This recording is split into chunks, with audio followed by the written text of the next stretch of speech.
Hello and welcome to my new video about a new project.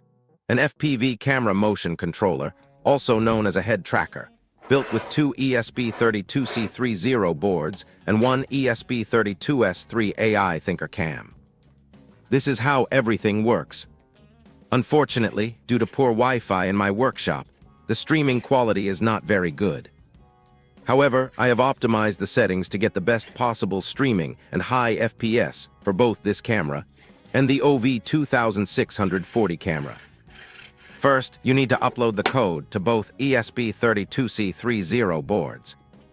You can find the code on my website. After that, you can build your PCB, solder all the components and make the connections. But I recommend first testing everything on a breadboard so you can clearly understand how the connections work. On the receiver ESP32, I designed extra space on the DIY PCB so you can solder it however you prefer. However, on the sender side, because of the button and switch positions, it's better to follow my design. The wiring does not need to match exactly in terms of cable color or direction. Just make sure all connections are correct pin to pin, and everything will work fine. On the sender PCB, I added two capacitors to the 3.3 V voltage regulator, because it only works properly above 4.7 V. Since the TP4065 module provides 4.2 V output, I used a 1000 micro F capacitor on the output and a 100 micro F capacitor on the battery input. Alternatively, you can choose a different voltage regulator. Also, don't forget to adjust resistor R3 on the TP4065 module according to your battery, so it doesn't get damaged. The onboard resistor is set for a 1A charging current. If you are using a smaller battery, you need to replace R3. You can find a table for this in my video description. For assembly, you will need M2 screws and M3 to M2 threaded inserts. The PCB files and parts list are available on my website in the project description. As a power source, I used a 5V USB supply so I can get longer runtime, especially for the ESP32-S3 Cam. Since it runs on 5V, you should connect all microcontrollers and servos to a common 5V power rail, not through the microcontroller, but through a dedicated 5V distribution on your PCB. For the servos, use a 1000-2000 micro F capacitor to ensure smooth movement. The ESP32-C3 microcontrollers connect to each other automatically. The ESP32-S3 Cam runs in access point mode, so you need to connect to it directly with your phone and enter the IP address, which I show on the screen and in the video description. If you want to use it as an IP camera, you can configure your Wi-Fi network in the ESP32-S3 web interface, and then it will connect to your network. The ESP32-C3 has a maximum range of about 20 meters in open space. If you need more range, you can add an external antenna, but you will need to make space for it in your enclosure. This is my project. I have explained more details on my website about how everything works. If you have any questions, feel free to ask in the comments. See you in the next project. Bye.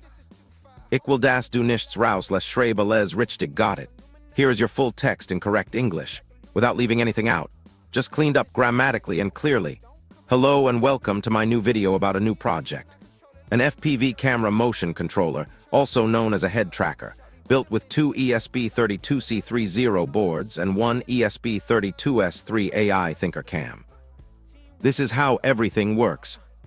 Unfortunately, due to poor Wi-Fi in my workshop, the streaming quality is not very good. However, I have achieved the best possible streaming and high FPS for this camera and the OV2640 camera. First, you need to upload the code to both ESP32-C3 Zero boards. You can find the code on my website. After that, you can finish your PCB, solder all the components and make the connections. But first, you should build and test everything on a breadboard so you can see how the connections work. On the receiver ESP32, I left extra space on the DIY PCB so I can solder it however I want. But on the sender side, because of the button and switch positions, it is better if you build it exactly the way I did. The wiring does not have to be exactly the same, no matter which cables or directions you use. Just make sure the connections are correct pin to pin, and everything will work. On the sender PCB, for the 3.3V voltage regulator, I soldered 2 capacitors because this regulator only works properly starting from 4.7V. Since our TP4065 module has a 4.2V output, I used a 1000 micro F capacitor on the output and a 100 micro F capacitor on the battery connection. Or you can choose a different voltage regulator. Also, do not forget to adjust resistor R3 on the TP4065 module according to your battery, so it does not get damaged. The onboard resistor is set for a 1A charging current. If you are using a smaller battery, you must change R3. You can find a table for this in the video description. For all screws, you need M2 screws and M3 to M2 threaded inserts. The PCB files and the parts list can be found on my website in the project description. As a power source, I used a 5V USB supply so I can have long runtime, including for the ESP32-S3 Cam. Because it is 5V, you must connect all microcontrollers and servos together to a 5V line, but not through the microcontroller. Instead, connect everything to a shared 5V power rail that you build on your DIY PCB. For the servos, use a 1000 to 2000 micro F capacitor so that the servos move smoothly. The ESP32-C3 microcontrollers connect to each other automatically. However, the ESP32-S3 Cam runs in access point mode, so I have to connect directly with my phone and enter the IP address, which I show on the screen and also include in the video description. If you want to use it as an IP camera, you need to go into the ESP32-S3 web interface and enter your Wi-Fi configuration. Then it will connect to your network over Wi-Fi.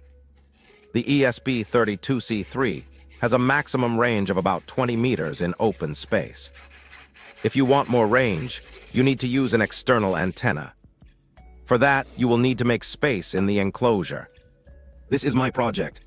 I have explained more details on my website about how everything works.